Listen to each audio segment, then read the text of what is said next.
Ipinadiagnose na may sakit sa bato ang ngayon 27 anyos na si Eric ng La Opinion, Nabua, Camarines Sur.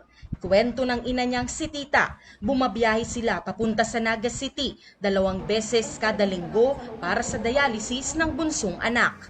Inaabot sila ng halos 1.5 oras na biyahe mula sa kanilang bayan. Kaya naman labis na ikinatuwa ni Nanay Tita ang pagbubukas ng Iriga City Dialysis Center. Mas malapit kasi ito kumpara sa nakasanayang paggamutan, kaya mas makatitipid na raw sila. Naugmahan niya ako na okay na po dito, aranin na po kami. Yan po ang inaano ko. Naugmahon na talaga ako. Paano po dati? Nahirapan po kami pag mayo kaming budget na panaga. Siyempre po, nahirapan po kami.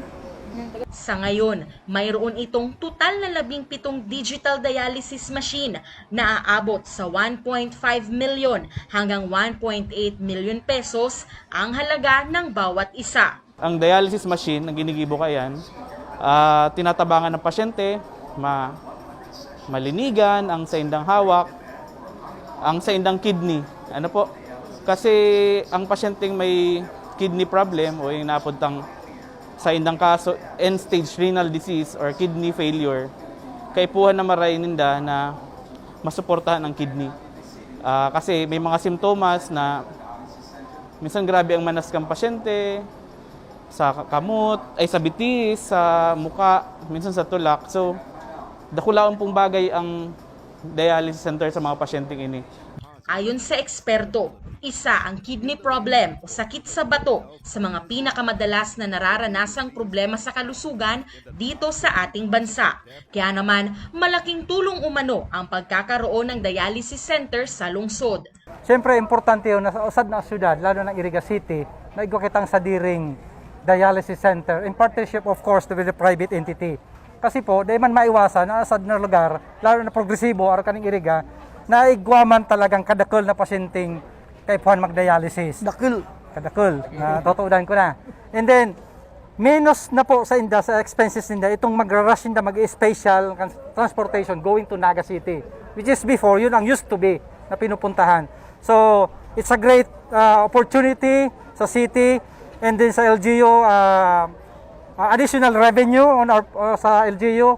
But a certain percentage from that particular revenue na binabalik ang LGU sa tao in the form of endowment sa mga indigent dialysis patients. So very important po talaga yung bagay sa Iriga City. Mag-e-expand po, ini po, di na po ang MRI, CT scan, tsaka X-ray, digital X-ray. Quality healthcare service and at the same time help those indigent who cannot afford to at least avail of all the services also that they need. Katuwang rito ng pamahalaang panlungsod ang Nephro Synergies. Congratulations to Mayor Madel Alfelor. Mabuhay po kayo! Finally, we have our LTO from the DOH to operate the dialysis clinic in partnership between the LGU of Iriga City and Nephro Synergies. Thank you so much again, Mayor, and Diyos mabalos to everybody! So ngayon po, nag-gaana kita with honors, ako kita grant. So building, na itaw pang grant ka na to, ka DOH. So imagine ninyo, grabe sa tabangan eh.